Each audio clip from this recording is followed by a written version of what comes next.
परिचय। राधा और सैम एक कार का चित्र बना रहे थे।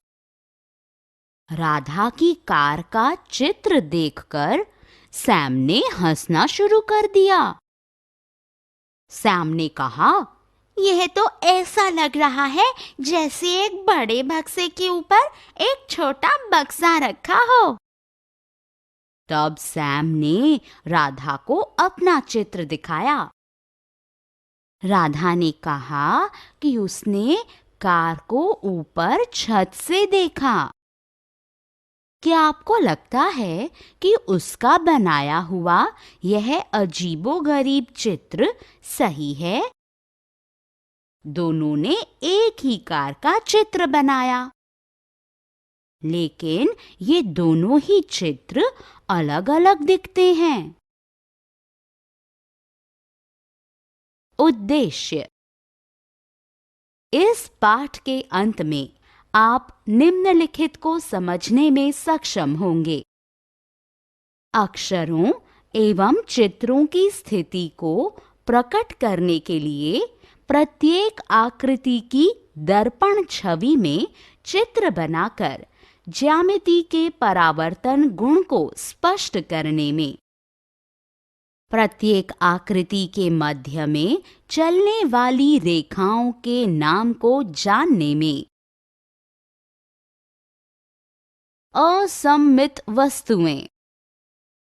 सभी असममित वस्तुएं अलग-अलग तरफ से अलग-अलग दिखाई देती हैं, लेकिन सममित वस्तुएं सभी ओर से एक जैसी दिखाई देती हैं। उदाहरण, मेज एक असममित वस्तु है और यह अलग-अलग तरफ से अलग-अलग दिखाई देती है। इसी तरह चित्र में दिखाई गई सभी वस्तुएं असममित हैं, क्योंकि ये चारों ओर से देखने पर अलग-अलग दिखाई देती हैं। सममित गुण।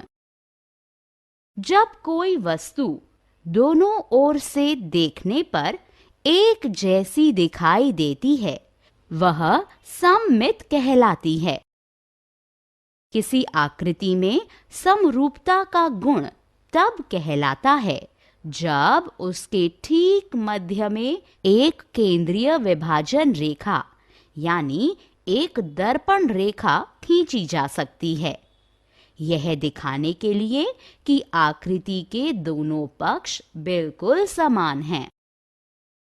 यदि एक संपूर्ण डिजाइन को किसी भी तरीके से घुमाने पर वह अपरिवर्तित दिखाई देता है, तो वह डिजाइन सममित कहलाता है।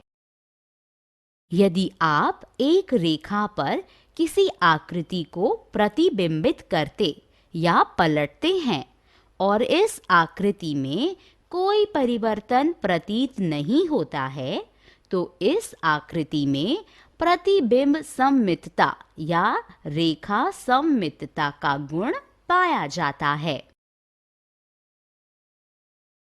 सममित रेखा। ये आकृतियां धारीदार रेखा के संबंध में सममित होती हैं। इस रेखा को सममित रेखा कहा जाता है। इसका क्या अर्थ है? मान लीजिए कि आपने सममित रेखा के साथ से आकृति को मोड़ दिया है। तब दोनों हिस्से बिल्कुल मिल जाएंगे।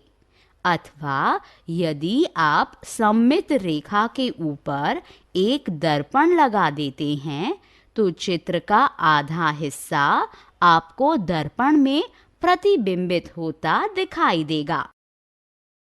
एक सममित रेखा किसी आकृति के ठीक मध्य से गुजरती है। सममित रेखा बनाम धारीदार रेखा।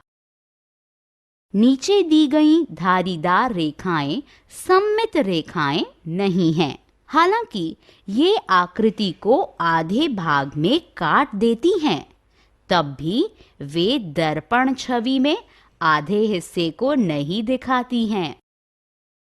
सममित रेखाओं की जांच करने के लिए एक दर्पण या काटने व मोड़ने की एक सरल प्रक्रिया का उपयोग किया जा सकता है।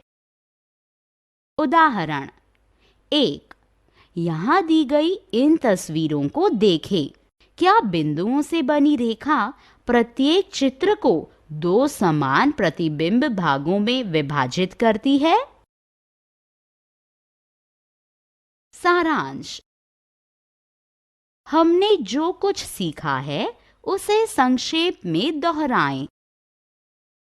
सभी असममित वस्तुएं अलग अलग दिशा से देखने पर अलग दिखाई देती हैं। सभी सममित वस्तुएं चारों ओर से देखने पर एक जैसी दिखाई देती हैं।